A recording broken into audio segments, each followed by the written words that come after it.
હવે બોલ. એક ઘોડો છે અને એક સ્ક્વેરના એક કોર્નર પર બાંધી રાખેલો છે. હા. અને grass base of side 15 metre. 15 metre સુધી ઘાસ છે. હા એટલે એક સ્ક્વેર છે એના ખૂણા પર તે ખૂણા બાંધી રાખેલું છે. આખા જે 15 મીટર છે તેના અંદર થોડો છે 15 મીટર ને સાઈડ 15 મીટર એટલે સ્ક્વેરની સાઈડ છે ને તે 15 મીટર છે. અને એની જે રૂટ છે તે 5 મીટરની છે. અને એનો ફાઇન કરંટ છે પાર્ટ જે પાર્ટ જ્યાં ઘોડો ગ્રાસ પીવું ઘાસ, હા ઘાસ ખાઈ શકે એટલો પાર્ટ. ને પીઆઈ અગર આપણે રૂટનો પેલું વધારે મૂકીએ હા. yes, okay. તો ઘોડો કેટલું ખાયો કે એમ. જો એટલે તમારે ફિગર ડ્રો નહીં કરવાની મળે, પણ તો બી છે ને મેં ખાલી તમને સમજાવવા હારું ડ્રો કરતો છે, પછી એ મેં કાઢી મૂકા. નૈતિક આ સ્ક્વેર છે, આની સાઈડ કેટલી છે? 15 મીટર આની સાઈડ છે. આ બી 15, આ બી 15, આ બી 15 છે, આ બી 15 છે. પછી એમાં ઘોડાને બાંધેલો છે અહીંયા, અને જે દોરડામાં બાંધેલો છે ને એ દોરડાની લેન્થ 5 મીટર છે ને, એનો મતલબ ઘોડો છે ને આટલા ભાગમાં ઘાસ ખાઈ શકે. તો તમારે આટલું એરિયા ફાઇન કરવાનું. કેવી રીતના ફાઇન કરવા એરિયા? સર્કલના 4 ભાગ કરે એવું જ છે ને? આટલું કાલ લખવાનું. હા સર્કલ નહીં, પણ સર્કલના 4 ભાગ જેટલું છે ને, ક્વોડ્રન્ટ જેટલું છે. અને પછી હું લખેલું છે, જો આ 5 મીટર હતું ને, એના બદલે 10 મીટર કરી નાખે તો 10 મીટર કરી નાખે તો હજી થોડુંક, પેલું તો આટલું ચરી શકે. હા હા ને, 10 મીટરના રેડિયસમાં જેટલું આવે એટલું. એનો મતલબ આયરું આજે આટલું ડોટ કર્યું છે ને એટલું એક્સ્ટ્રા છે. હા તો આપણે આ જ ફાઇન કરવાનું છે. એમાં લખેલું છે ને સેકન્ડમાં ઇન્ક્રીઝ કેટલું થાય, તો આયરું આ ડોટ કર્યું છે ને એટલો પાર્ટ ઇન્ક્રીઝ થયો છે. એટલે આપણે પહેલા 5 મીટર વાળું ફાઇન કરીએ. કયો 8મો સવાલ છે ને? 8મા સવાલમાં લખવા શું પડે? બોલ લખવા પડે. અરે આપણે એટલું જેટલું કામ હોય એટલું લખવાનું. સ્ક્વેરની સાઈડ 15 મીટર છે ને, પણ એ લખવાનું કામ નહીં મળે. તમે ક્વેશ્ચન 8માં પેલું લખેલું શું છે જુઓ ને જરાક. Area of that part. Area of that part of the field in which the first and base. તો મેં એરવેટ લખું. એરો અમે સ્ટાર્ટિંગમાં આટલું લાંબુ લખી લીધું. તમે આટલું લાંબુ નહીં લખે તો બી કંઈ નહીં, પણ આટલું લાંબુ નહીં લખે તો છેલ્લા એક સ્ટેટમેન્ટ લખવા પડે. એના કરતાં આપણે સ્ટેટમેન્ટ નહીં લખ્યા, આપણે એરવા જે સવાલમાં છે ને એટલે લખ્યું છે. આનું એરિયા શું આવે? એરિયા ઓફ માઇનર સેક્ટર જ આવે ને.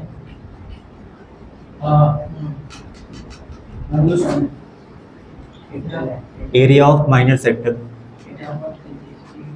એનું formula θ/360 into πr square. Theta કેટલો છે આમાં? 15 મીન. આપણે કાલે ઘડિયાળ વાળો સવાલ કરેલો એમાં 15 મીન. થીટા 90 ડિગ્રી છે, એટલે મેં અહીંયા લખી દઉં થીટા 90 ડિગ્રી. અને રેડિયસ 5 મીટર. પહેલા 5 મીટર આપણે કરતા છે, તો આ રૂવા 5 મીટર. બસ આ બધી વેલ્યુ મૂકવાની છે આમાં. તો આ રૂવા 90/360, પાઈની વેલ્યુ 22/7, આર એટલે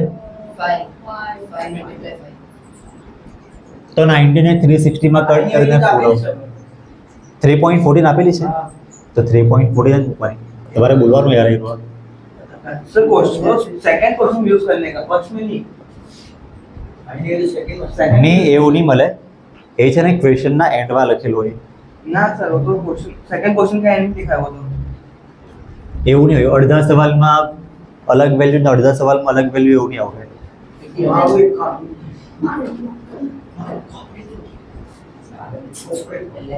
પાઈની વેલ્યુ જે હોય તે જ રાખવા પડે, એરિયા જ રાખવા પડે.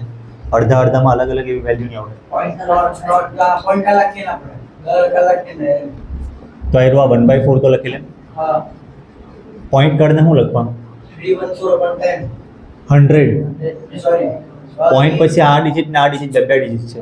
25 નાયરવા 25 25 25 ને આમાં કટ થઈ જાય. હા 25 છે 4 ટાઈમ 4 અરે 25 ફોર્સા ડાયરેક્ટ થઈ જાય ને? એટલે ડાયરેક્ટ બી થઈ જાય. 314 ને 4 માં કટ થાય, હા સાહેબ અડધું અડધું થાય ને. આનું અડધું શું આવે?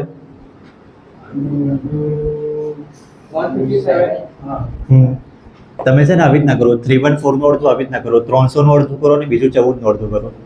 આનું અડધું 150, આનું અડધું 7 એટલે 157 આવે, અને આનું અડધું 2.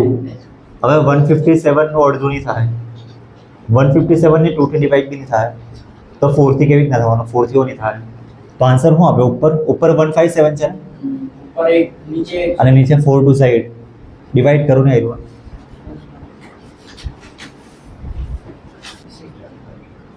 હમ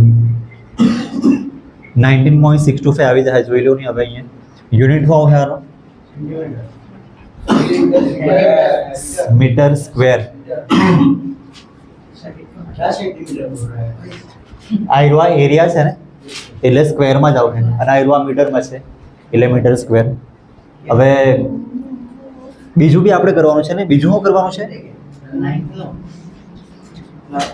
જો બીજું આપણે એરિયા ફાઇન કરો, 10 મીટરની રેડિયસ રાખે તો આ કેટલું? એનો મતલબ એમાં આખું આવી જાય, એરિયા આખું આવી જાય. પછી આપણે એમાંથી એરિયા માઇનસ કરવા પડશે. તો 10 મીટરનું અહીંયા શું લખું મેં? એરિયા ઓફ માઇનર સેક્ટર લખી દઉં.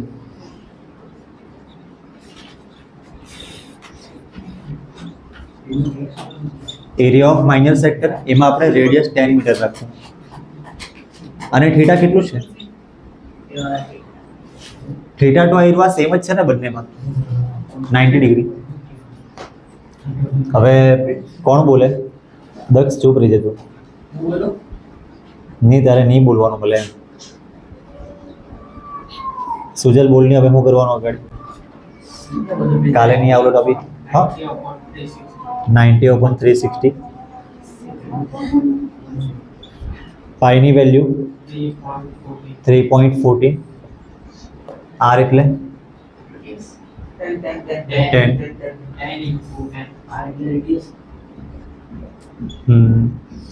હવે આમાં કટ કરીને મેં પેલા 4 લખી દઉં. હા તો આવ્યું આ 1/4, 314/100, અને આવ્યું આ 100. તો આ 100 ડાયરેક્ટ કટ. 314 ને 4 અડધું અડધું થઈ જાય ને. આનું અડધું કેટલું આવે? અને આનું અડધું 157, અને આનું અડધું 2. 157 ડિવાઈડ બાય 2 કરો. 157/2 ડિવાઈડ કરો. કેવી રીતના કીધું તું એ? હા બરાબર, શીખ ગયા. 78.5. જો એને એવી રીતના કર્યું 150 અને 7, 150 નું અડધું 75 આવે, અને આનું અડધું 3.5. બસ આજ તમારે શીખવાનું છે. માર્ક્સ ની હવે ચાલે. આ 78.5 નોટ ને પેન નો યુઝ કરવા વગર જવાનું. આ ડિવાઈડ તમે કરવા ગયા ને, નોટ ને પેન નો યુઝ નહીં કરવાનો. ડિવાઈડ તમારે આવી રીતના શીખવાનું.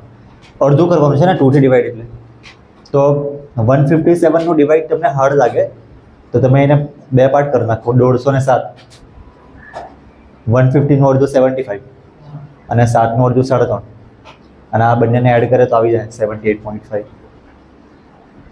એમ. આન્સર આવી ગયો કે બાકી છે? જો બરાબર હું ફાઇન શું કરવાનું છે, એમાં લખેલું છે ઇન્ક્રીઝ કેટલું થયું તે. તો ઇન્ક્રીઝ કેટલું થયું એ નહીં મળે. એરિયા તો ટોટલ એરિયા છે. આ જે આવ્યું છે ને area of minor sector radius 10, એનો મતલબ એરિયા ટોટલ આખું બધું જ આવી ગયું છે. આપણે બધું નહીં ફાઇન કરવાનું મળે, આપણે ખાલી આ જ ફાઇન કરવાનું. એનો મતલબ એરિયા પાર્ટ એમાંથી કાઢી નાખવા પડે આપણે. એટલે ઇન્ક્રીઝ કેટલું થયું તો આટલું. તો તો કેવી રીતના લખું મેં આ બાજુ જ લખી દે ઇન્ક્રીઝ ઇન એરિયા કે આમાં શું લખેલું છે ઇન્ક્રીઝ ઇન એરિયા લખી દે મેં હું માઇનસ શું કરવાનું આપણે આમાંથી એરવા માઇનસ કરવાનું છે ને તો આ 78.5 ના એરવા યુઝ કરું મેં છે ને આ યુઝ કરું તો સારું પડે 157/2 ને 157/8 તો એલસીએમ લઈને કરી નાખું क्या एरवा ले हाँ is 157/2 અને 157/8 શું કરીએ હવે તો એલસીએમ હારું શું કરવા પડે અહીંયા એટલા હારું શું કરવા પડે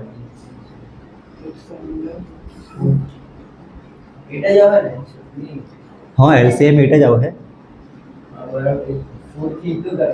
અહીંયા મલ્ટીપ્લાય 4 કરવા પડે તો અહીંયા મલ્ટીપ્લાય 4 કરવું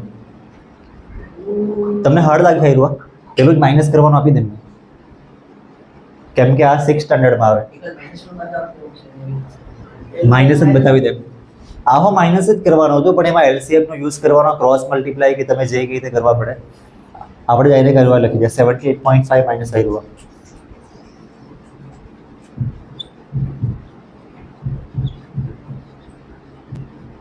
આમાં તમારે થર્ડ સ્ટાન્ડર્ડનો યુઝ કરવો પડે તો 78.5 આવી રીતના લખજો 19.625 આવી રીતના લખજો અને માઇનસ કરો કરી નાખો એરવા મેં કેવી રીતના વિચારું ખબર 78.5 અને મારે માઇનસ કરવાનું આવ્યું 90.625 તમે આ બંનેનો નંબર વચ્ચેનો લઈ લે પ્લીઝ આ બંને વચ્ચે 58.5 નો ડિફરન્સ છે અને આ ડિફરન્સ બી એડ થાય એટલે આ ડિફરન્સ તમે જરાક ફાઇન કરવાનો ભારે પડે આ ડિફરન્સ કેટલો છે 0.375 એટલે રાઈટ આન્સર શું આવશે 58.875